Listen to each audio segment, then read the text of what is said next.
Good afternoon and welcome back, everybody. We are in the middle of this fascinating conversation, which was supposed to be a four-part series, which now I expanded to six. Okay? There are two more parts to this. I don't want to finish it yet. I want to talk about prophecy, and I want to talk about other religions. So today we're going to talk about prophecy and like what prophecy is, because I believe so much of what we do as Jews and what we believe in is somehow tethered to prophecy.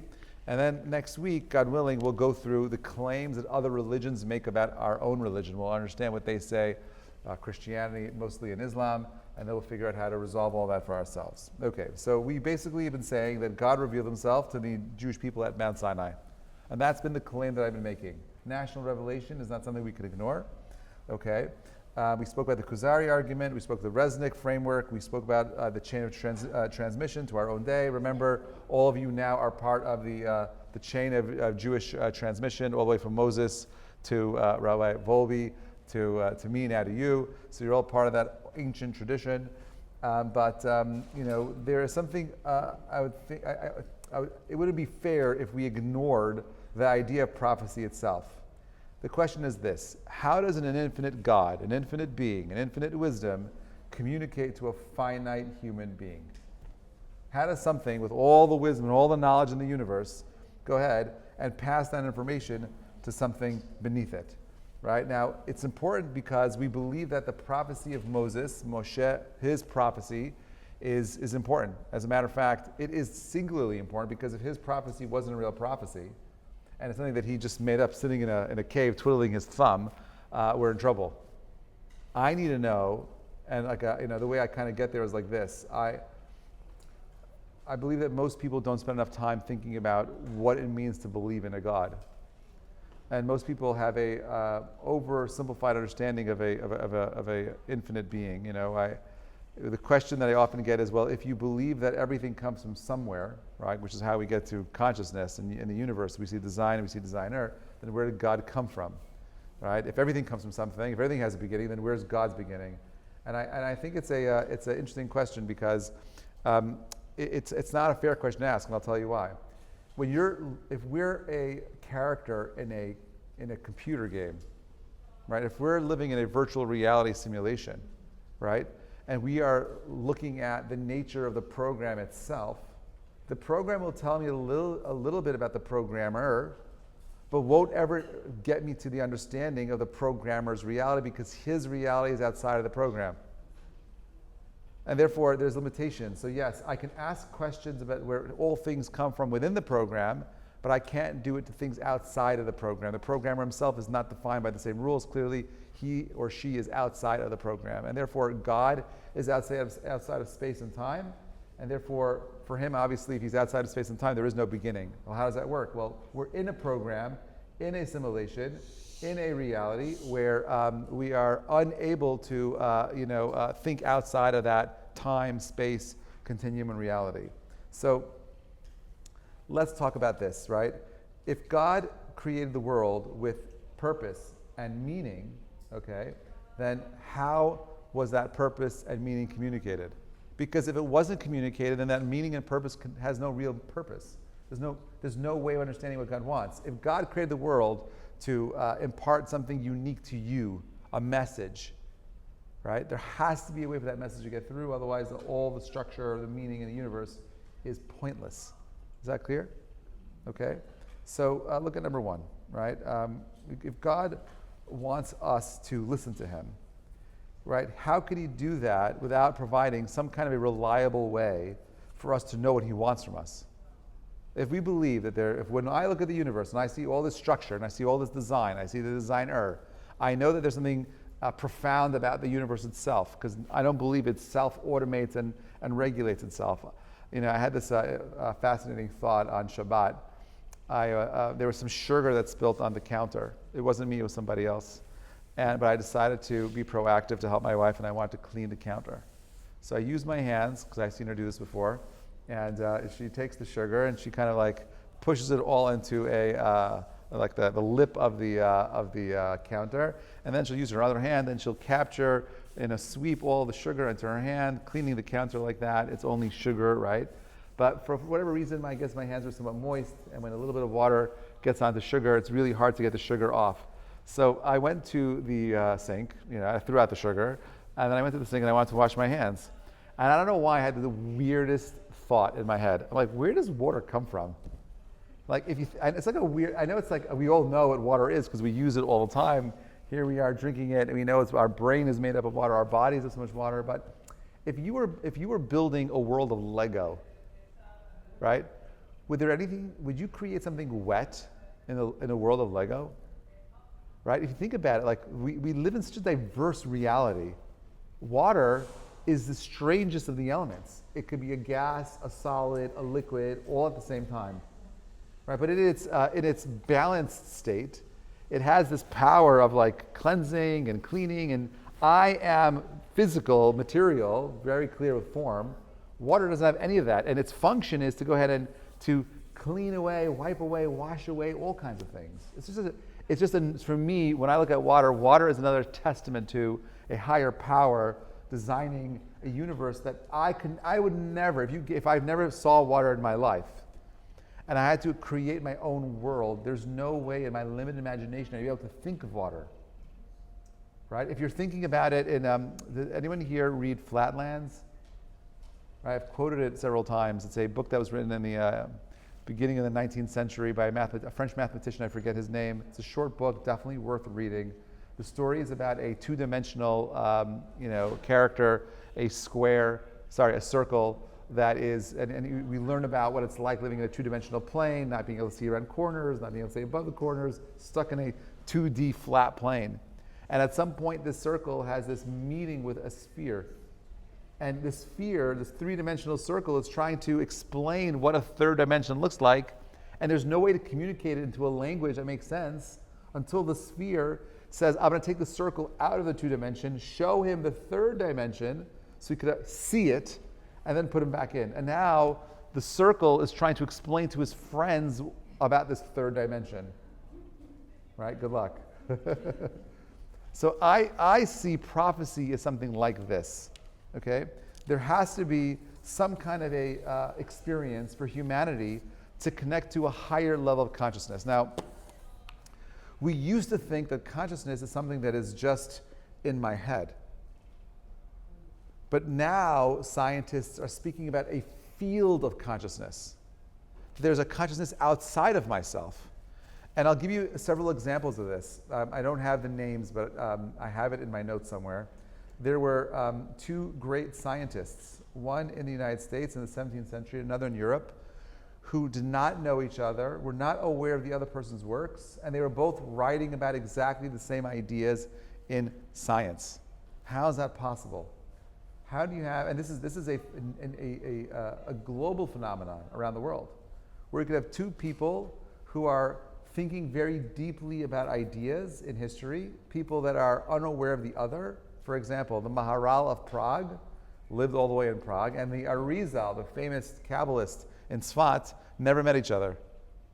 But the Maharal says that there is someone like me living in Israel, okay, who has similar ideas to me. Now, how is he aware of that? This is 15th century, no prophecy, some sort of a network effect of consciousness outside of the self that we can tap into. We believe that. We believe that God is a super consciousness. He is the ultimate active consciousness, which is how Maimonides describes him. And that if we work on ourselves, we're actually able to attach ourselves to this higher consciousness.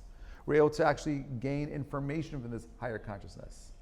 And when we look at the Torah itself and we try to understand its own veracity, we'll find things written inside of it that no human being could have ever known.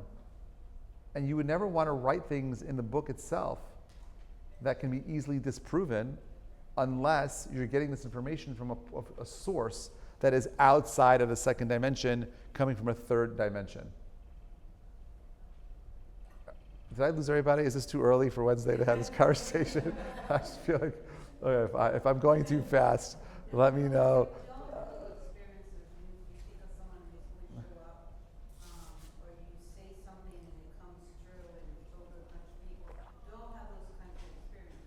Yeah, it's true. Experience is a great way of explaining it. Like another way of thinking about it is like emotions. Like sometimes the way we feel not sometimes, it's very difficult to put into words the emotions that we have.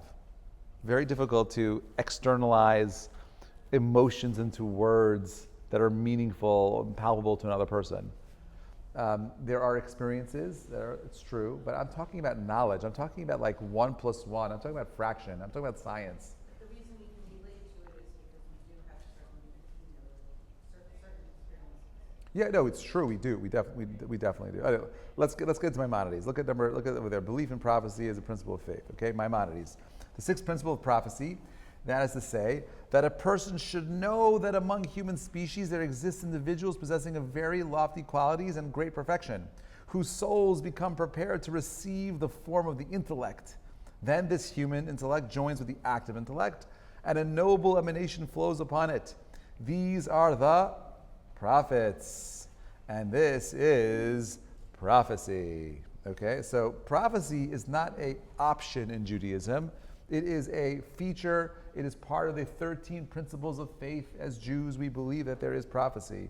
Without prophecy, mankind has no reliable means of knowing God's ratzon, His will. There's no way of knowing how to complete or achieve spiritual completion without there being a direct access to this infinite source of wisdom and knowledge. And therefore, prophecy is the bridge between Shamayim v'aretz, between heaven and earth. And without that bridge, the entire enterprise of God's given Torah would be impossible. You can't get there. It doesn't work. Okay? That is the Maimonides principle. Now, number 3, the 7 mitzvot concerning prophecy. There are very specific commandments that treat prophecy. That it can be seen in the fact that it devotes 7 distinct commandments in the subject. All of them are for Sefer Dvarim. 4 of them are Parshat Shoftim. These commandments establish both the obligation to heed a true prophet in the framework of guarding against a false one. It's not enough to say, hey, that there is a prophet out there, right? How do I know if someone's making the claim of prophecy that he's believable? Maybe he's like David Koresh. Everyone here remember who David Koresh was? Okay, maybe he's a charismatic cult leader who got all kinds of people to do all kinds of things. How do I know that this person is in fact, there are several more sheets somewhere around, right there. There's several more sheets right over there. Okay, so these are the 7 tests we use to determine if a prophet is false. Number 1, you have to listen to it. There is a mitzvah to listen to an authentic prophet. Number 2, not to test an authentic prophet excessively, which includes a prohibition against testing God. Abraham was punished for testing God. But ma'edah, how will I know, God, that you'll keep your word? A prohibition against prophet seeking what he has not heard, including falsely repeating a prophecy heard by another prophet. A prohibition against a prophet suppressing or failing to reveal what he has heard, right? Like Job, not like Job, like Yonah. Not to prophesize in the name of an idol, even if what he says is true. Not to listen to a prophet who speaks in the name of an idol, and not to fear to carry out justice against a proven false prophet. Great. So there is the balance built into the framework. Torah obligates us to listen to the genuine prophecy, but it at the same time tells us certain safeguards against the fraud that comes as a result of people trying to manipulate the system. And therefore, there's a certain obedience we need to have to the prophet, but at the same time, we're allowed to go ahead and make sure the prophet is not manipulating us. We make sure he's not corrupt. And therefore, we want to make sure that there is some sort of protection against the danger of this kind of power. The power of saying that, well, God told me.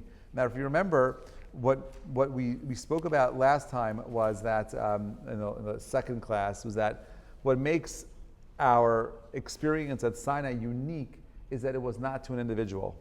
It was to a group of people. Remember the example I gave you about the Hasidic rabbi who passed away, and one of the sons said, "Well, Dad came to me in a dream and said that I'm the leader," right? And what do we say? We said, "Well, no. If Dad was trying to come back and tell us that you're the leader, he would have came to all of us in a dream and told us to accept you, not just to you." That's more believable. Okay. So now, if the Torah was already given, right? What purpose did prophecy serve? Meaning, like, if God gave Moshe the Torah, right, and the Torah was given to him, then why do I need prophets later? What's the point of that? Like, you already told me everything you need to tell me in the Torah itself. You gave me the 5 books. That's the ultimate prophecy, according to your rabbi, right? Then what do you need prophets for? What are the prophets there for, right? I understand pre-Sinai, but explain it to me post-Sinai. What is the secondary purpose of prophecy? So look at Maimonides again. He said it is clear and explicit in the Torah that it is a commandment to standing forever for all eternity. It is not subject to change, nor reduction, nor addition, as it says, all these matters I command you, you shall observe to do. You shall not add to it nor subtract from it, right? And it already says the hidden things belong to the Lord our God, but the revealed things belong to us and our children forever to carry out the words of God. Okay, so what's happening here is like this. The Torah was given through Moshe, and that is permanent and unchanging. Nothing changes there. But there are other prophets, right, who cannot contradict the Torah itself, but are able to go ahead and give information that allows us to clarify aspects of the Torah. For example, are you guys, ladies, are you familiar with a book known as the Apocrypha? Yeah. Okay, so what is the Apocrypha? The Apocrypha is a series of books that were not canonized in the Jewish Bible, right? So, for example, you have the book of the Maccabees 1 and 2. You have the book of Shoshana. You have the book of Enoch. You have all interesting kinds of books that are not part of the biblical canon. The question is, why were they rejected? So, number one is that they were rejected simply because they're not prophetic. Why do I need the book of Joshua if I have the Torah? Why do I need the book of Samuel, the book of Malachim, Ezekiel, Daniel? Why do I need these books if I have the Torah already? If God gave us the Torah, what are these other prophets doing? So, number one is that if there was a oral tradition that was forgotten, the prophets came along and they helped us reconnect to it. Number two, the prophet's job is to reestablish a connection to the laws of Moses. Never changing, never adding, never. If there is a lack of prophecy in the book, if the book that is being presented does not help us understand a more deeply prophetic truth from the Torah itself, it is just a history book. We're not interested in it. The Torah is not interested in history. The Torah is not a history book at all. The Torah is a book of spiritual growth and development. Every story, every tale, every law is about how I can grow as a human being. What are the moral principles that I need to live by to become the best version of myself? So the second. That's the reason why when on Shabbat we read the Torah, and then after that we read the Haftarah. Correct. The Haftarah. The Haftarah is half of the Torah, not the whole Torah. No, just joking. The Haftarah is the Haftarah is usually complementary to the Torah reading itself. And usually it's usually adding, it's not adding by changing, it's adding by explaining, right? It's trying to expand our understanding of the subject matter, and that's what the Haftarah is coming to do. Okay. Secondary purpose of prophecy, number 2, right? Self-fulfillment and knowledge. At its highest, prophecy is purely a personal experience that broadens the prophet's heart and adds to his knowledge. In this highest, purest form of knowledge, a human being can attain. Why is it the highest, purest form of knowledge a human being can attain? Because what you're doing is you're emptying the self and you're allowing this infinite mind, which is the source of all wisdom, to kind of like flow through you. Clarifying the Torah and strengthening its observances. After Sinai, prophets arose to clarify the Torah's teachings and strengthen non-observance, often through tochacha, rebuke, calling the people back to the covenant. Foretelling the future. Although not the central purpose of prophecy, and most people think, the prophet's job is to tell you the future, the Ides of March. Beware of the Ides of March. That is not the purpose of prophecy in Judaism. Right? Prediction served 2 functions. Number 1, it provided a means of verifying the prophet's authenticity, and it warned the nation of the consequences of failing to do teshuvah, to return to this highest version of itself. Horah Sha'ah. Now this is where it gets complicated. Ready? Horah Sha'ah is a halachic principle which states that a prophet could implement a one-time suspension of a mitzvah when circumstances required it, as Eliyahu Hanavi did on Mount Carmel when he offered a sacrifice on the bama, on the altar.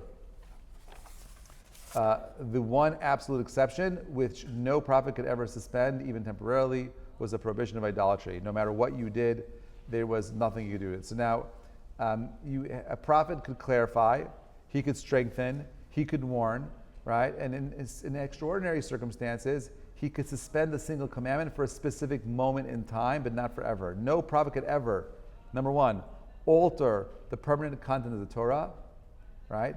That boundary is what distinguishes a genuine prophet from a founder of a new religion. Because we would have to ask, well, if Jesus, who they believe was a prophet, right? Well, why did he change and alter the Torah? This is where the rabbis had an issue with his teachings. Not necessarily him, but more Peter, who lived 100 years later. Why would, if you believe that God communicated with humanity, and you believe God is all-knowing and all-powerful, why would you give over a book and then say, sorry, the book is canceled because my son died, and now you no longer have to believe it anymore. He died for your sins. Like, how does that even work? If you believe that he was, in fact, the Messiah, then how come none of the messianic predictions have come true?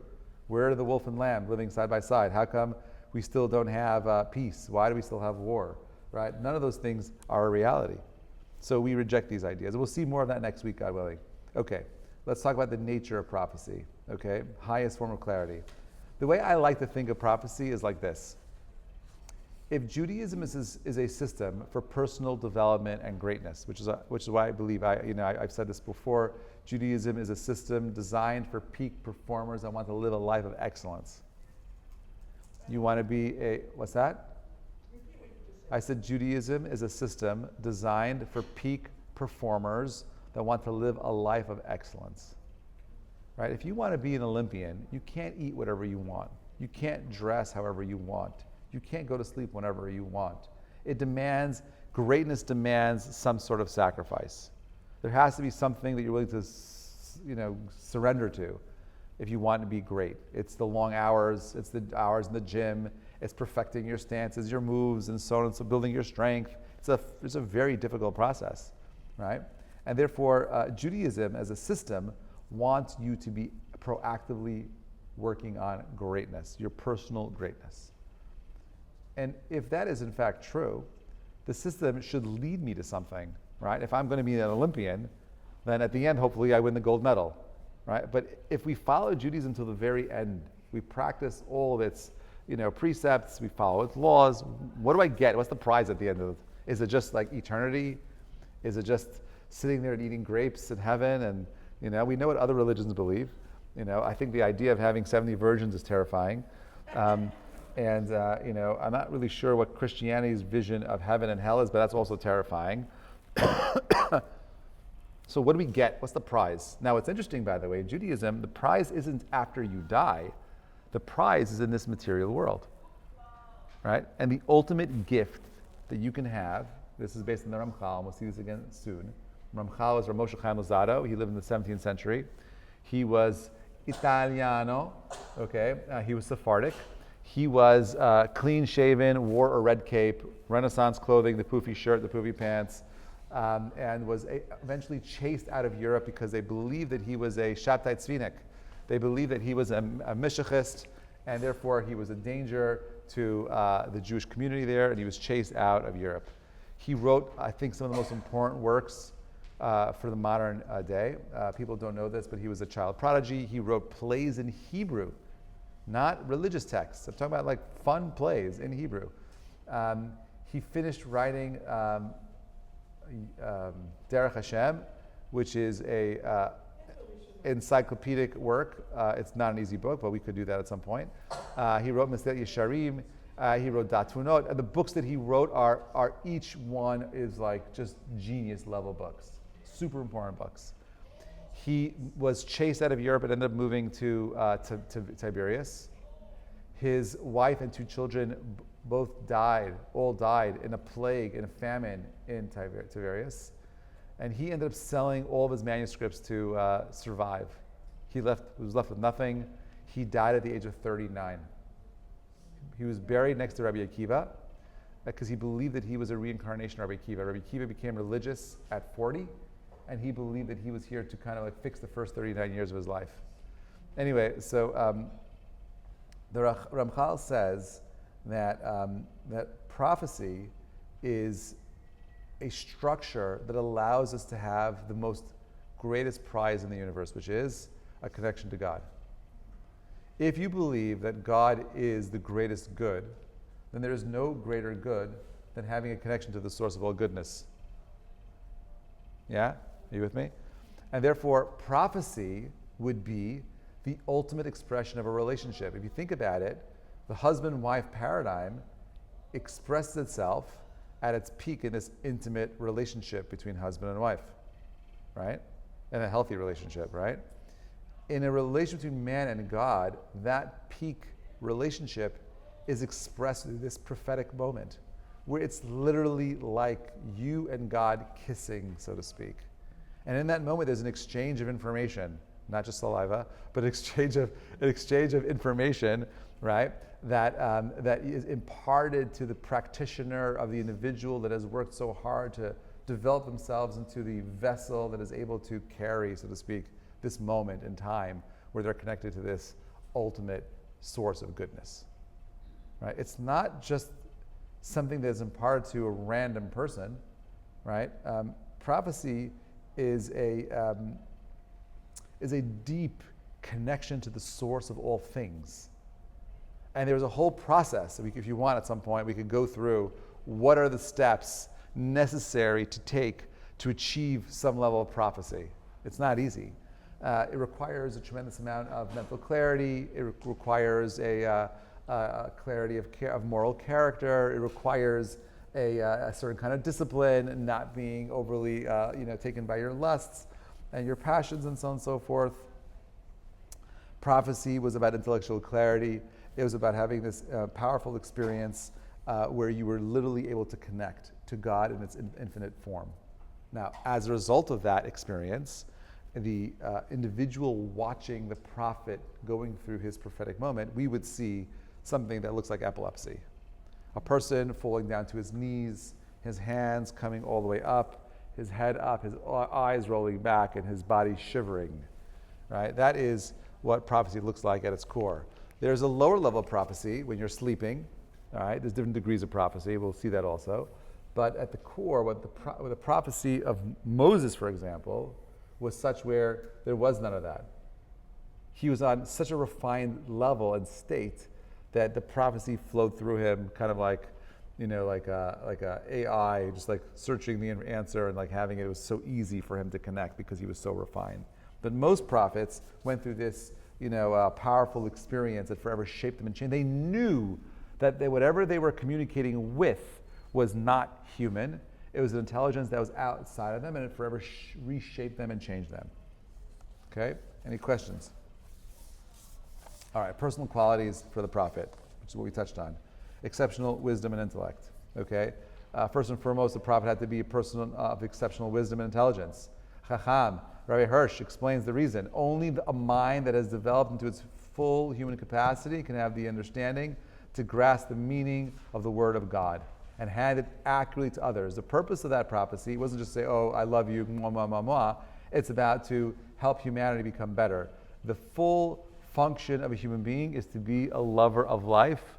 To love is to give. To give is to live, right?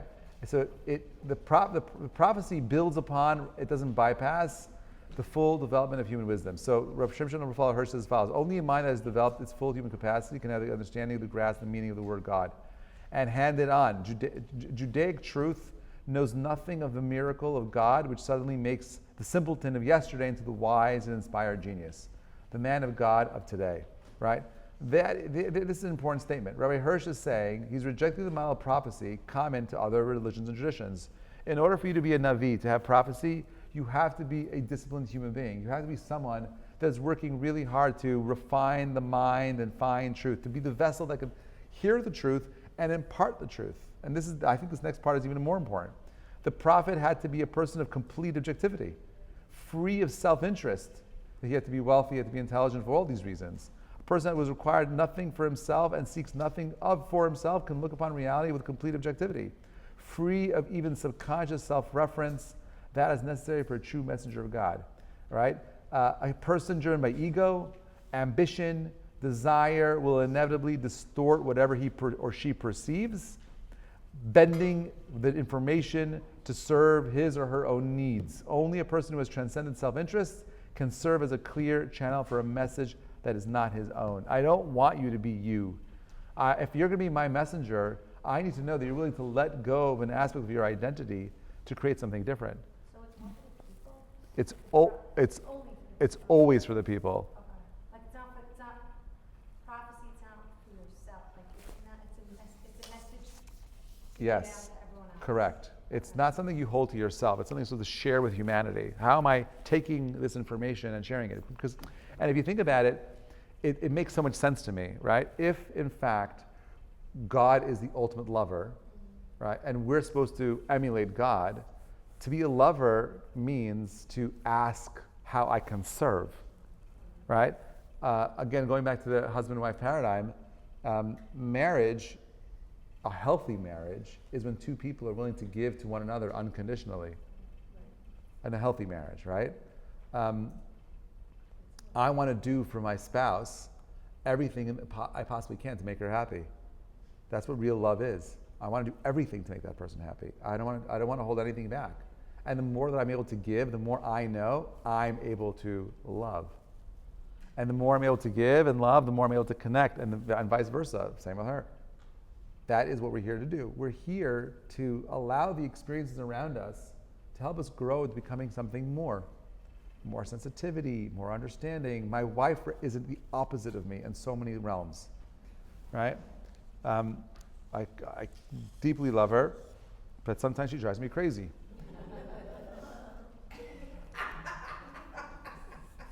Why does she drive me crazy? She's very intelligent. She's she can be stubborn, and she's very opinionated, and she's not afraid to share her opinion, and she's not afraid to challenge me, which I don't mind being challenged. I prefer to be challenged. That's why I liked her. That's why I married her. What's that? Who, me? Oh, that's why she married me, right? You marry someone whose qualities you're able to define in yourself, right? Is that the key? No, it happens to be how it worked for us. It's not the key. So I'm sharing that because while her experience in life is certainly different than mine, right? She is from Cleveland, Ohio, right? And are you from Cleveland? Where? Warren. Oh, sure, I know where that is. Sure. She didn't grow up in Cleveland. She actually grew up in Solon. Yeah. Anyway, Solon, Beechwood. I'm from New York. I'm from Brooklyn, and people from New York and Brooklyn are very different than people from Cleveland. Let's just say it like that, okay? We're very different kinds of people, right? I grew up in a world where we always locked your doors, your car doors, your house door. You didn't look people in the eye when you crossed the street. You walked very quickly. You weren't disrespectful, but you kind of did your thing. But in Cleveland, it's not like that. Cleveland, I remember when I walked into the supermarket, "Hi, good morning, sir." I'm like, whoa, boundaries, personal space, too early, don't talk to me. What's wrong with you people? Everything is very slow. You're in the shop. "Oh, I'll bag this for you, sir." I'm like, "Are you serious? I'm dying." Like, "Yellow, move. Just throw it in the bag. I got to go." Very different kinds of cultures. And certainly that's going to play a major role in conflict between two people, what you're expecting, what you're experiencing, and so on and so forth. But I understand, and she understands, I hope, that our experiences were uniquely designed to challenge the other, right? So my wife's experiences don't get in my way. Her experiences are my way. It's the way that I grow. It's the way that I expand myself. And I hope that she feels the same way. She better at this point. It's been 27 years. But it's the way. And therefore, the ultimate expression of a relationship expresses itself through this ability to give, hopefully with children. And that's even a whole other animal, giving on that level, 24/7, nonstop, And I want you to know, I thought when they get married, they leave and I finally have my freedom, but then they keep coming back. And then they come back with more numbers. Now they have a spouse and they have children. So it becomes a much more difficult process. And that's fine, because all of that is for one thing. It's for me to expand myself. God wants us to be expansive. He wants us to grow. He does not want, if you're not challenging yourselves intellectually, if you're not working on being more disciplined, if you're not clarifying what it means to express the best character traits, you, my friends, are living a lower level of life. You're more like an animal. And I don't want you to live like an animal. I want you to be the greatest expression of humanity. I said this earlier this morning, that these young girls who I met were all such special, beautiful young women. But the universities today don't really care anymore about refining of character. It's all about knowledge. And when you live in a society where it's only about taking from and not giving to, you know what the next thing that you get? It's called entitlement. And they all think they're entitled to all sorts of things. It's all about me, not about truth, my experience, me. It's so narcissistic, so self-centered. So I understand why socialists are winning. I understand why we're having these crazy individuals right now running around and using platforms that I think are so dangerous for the future of this country. Because we never taught our children to be refined and to be humble and to care and to feel a sense of responsibility to give back. If we're not doing that as parents, as communities, as institutions of higher knowledge, we're in trouble. Our days are numbered here. Yeah. I don't want to divert, but where did Kennedy said, ask not what your country can do for you, but what you can do for your country. Where did that ideas fall down from the last, what is it, 50 years? Where did we get to the point where it's ask not what, The fact that he had to state that was already telling about where society was, 50 years ago. We've lost our way in this. I'll tell you, we lost it because we became overly arrogant. We became overly arrogant. The education has been hijacked. I remember I was just watching these the finals, the basketball games. I was surprised at how all the jerseys were like Emirates and like all these other countries who are sponsoring our basketball teams with their logos. Like, why is that even there? So You know? divert so much, but Yeah, they not do. to divert so much, but I am for a second. There we go. Where you have Qatar and all these people that says, well, I got $1 billion worth of investment coming to the States. Yeah. Who needs it? Because that's more influence. I think I'm going to say this. I don't know if this is true, but if I could be prophetic for a moment, right? If I could be prophetic for a moment, if I could forecast and look into the future, I would say that 100 years from now, when we look at, I hope I'm wrong, at all of the programs and the attitudes that are emerging right now, we're going to look back and state that the reason why and how we got there is because we put money before principles. And when everything becomes about monetary, everything is measured monetarily, right? How do we monetize everything? Everything is about monetization. In this country, you could spend more time going to jail for financial fraud than murder. Right. That's a weird thing. Life, preservation of life should be the foremost moral principle that we live by. I'm not saying that we shouldn't punish people that are stealing, but we should get our principles straight. So we've lost our way. We've lost our moral compass, but how did we do that? Just arrogance? We got so Yeah. arrogant that the United States Yes. is the greatest and nothing else matters? Yes. Just make more money? Yeah, I'll show you other examples of this kind of hubris and boastfulness in history. A great example would be Greece and Rome. They both fell because they were overly confident in their abilities. The Romans are like, well, why should we have children? It's all about partying. Let's celebrate hedonism, right? Okay, great. Why should I have children? It's all about my experience. Why would I want to share my resources? There's a Harvard young woman who about 11 years ago wrote an article, I never want to have a child. Why would I want an alien to take over the resources of my body? This is It's completely twisted, but it's not. It's sick because, again, to her, it's not sick because from her perspective, life is only about what I could take from. Now, the question is, well, what about your mother? Yeah, my mom was dumb. She should not have had me. Like she sacrificed her life for me. Why would you do that? I want to kill these people.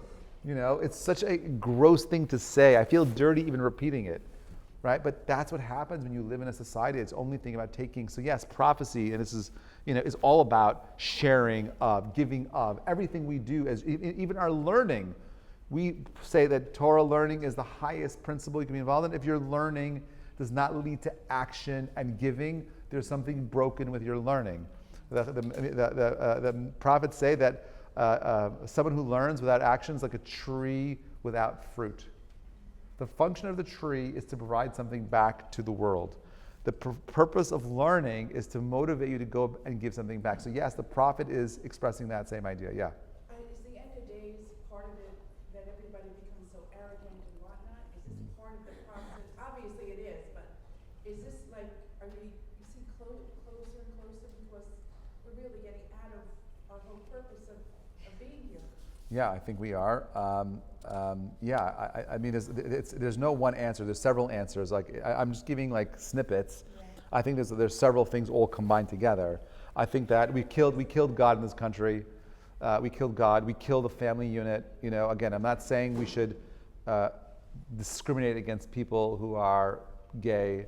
I'm not saying we should discriminate against any class of people in this room. But I think that once we took language away from parents, that a mother and a father are no longer the paradigm of a nuclear family, that opened up and I said this, by the way, in 2002 when that conversation was happening.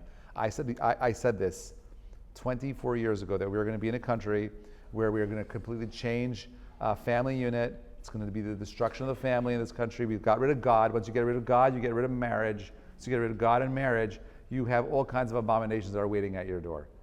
Okay, and that's where we're at today. So we're lucky that we have a small group of people that are able to kind of like be inoculated somewhat by that.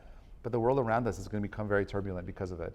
They don't know what they believe in. They don't know what they stand for. They will be more sympathetic to animals than human beings. That's true, yeah. How many times you walk out in the city and you see someone pushing a stroller Yeah, the dogs. with a dog inside of it? It's like, no babies. I want to see the babies. All right, number 3. Let's try to finish this. I have 4 minutes. Okay, beyond wisdom and objectivity, a prophet, to be a thoroughly righteous person. He has to be in control of his desires. He had to be humble. He had to be entirely focused on spiritual matters. Rabbi Hirsch says that the role of humility, drawing on Moshe's reluctance to the burning bush, did not want the job, right? The very quality of feeling unsuitable for the task is itself part of what makes a person suitable for it. The person that runs away from kavod is the one that kavod goes to. A person who's eager to claim the mantle of prophecy, hungry for the status of authority, right, reveals that he is unfit for the job. That is not who we want.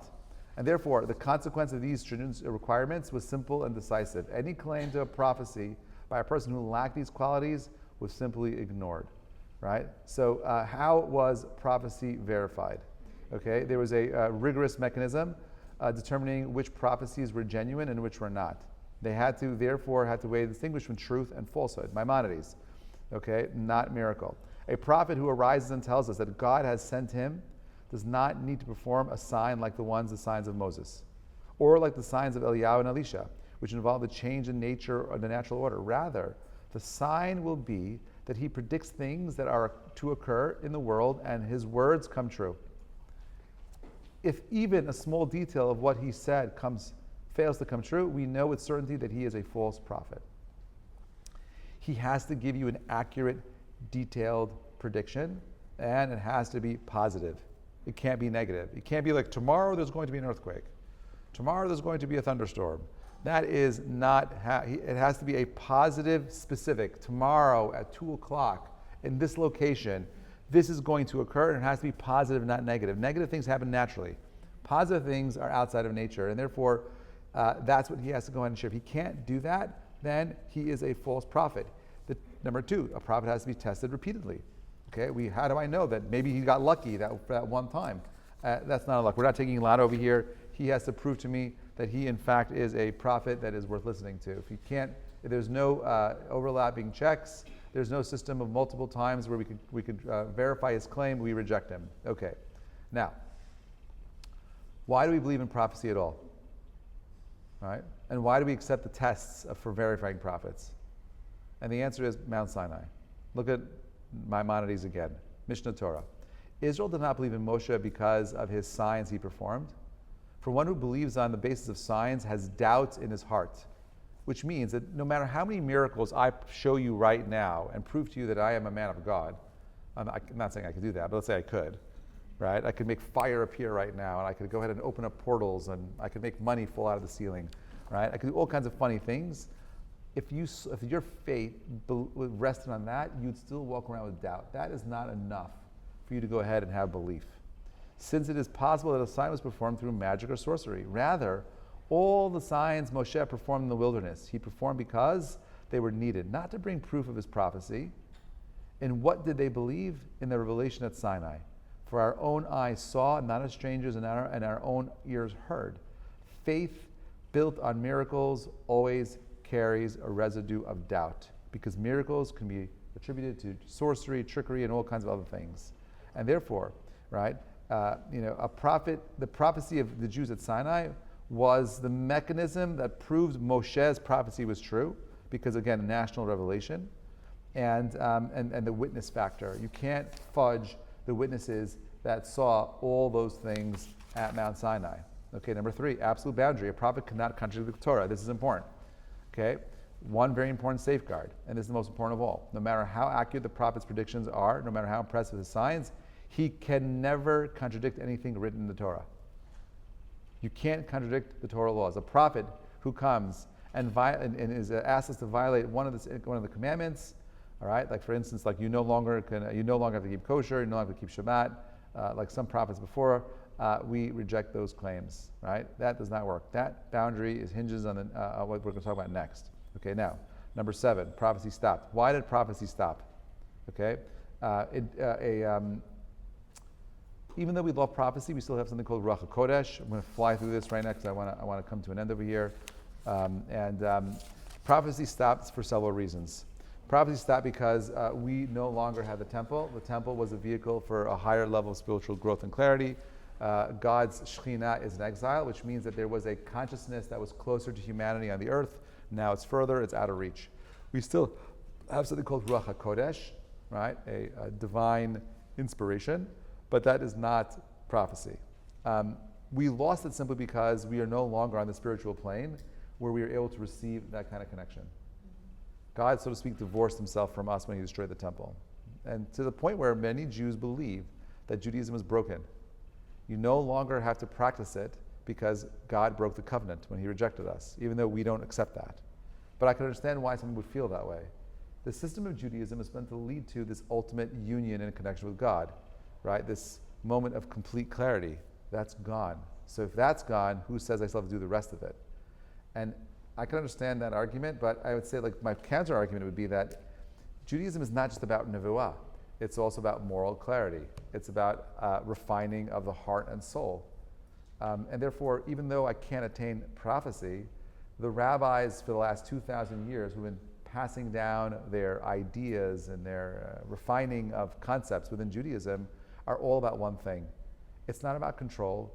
It's about giving you the opportunity to understand in a way that is more deeply relatable to you and to me. If I was a rabbi living 100 years ago, I would fail miserably trying to teach Judaism to those communities because I would be unrelatable to them. And my ability to go ahead and express Judaism in a way that is somewhat meaningful is a result of who I am and where I came from, my experiences here today. I'm certainly not a prophet, but I have a suspicion that I could speak about Judaism in a way that is more meaningful because of everything that came before me. I am able to use the language of the prophets and the rabbis from the past. And I'm able to take all of that and use that in a way to convey Moses' message from 3,200 years ago till today, 2026, in Manhattan, Upper East Side, Safra Synagogue, right? But it's a chain of tradition, a chain of transmission from, again, rabbi, student, student to student, from generation to generation, parent to child, child to parent, and so on and so forth, back and forth, so we get this kind of clarity. Now, there's a lot here that I just touched upon these ideas. I don't think we went through like a comprehensive, full understanding of these concepts, but I just want to give you what I call like a drizzle of the ideas so that you walk away with this. So this is important because remember, we're claiming that Judaism is true. In order for Judaism to be true, there has to be a clear transmission and an ability for that transmission to come from the source. If it's somehow tainted, if it was somehow distorted, right, then the whole thing doesn't work. What we're claiming is that we have a tradition that's passed down from Moses till today that has been undisturbed. How does that happen? Two ways. One, nevuah.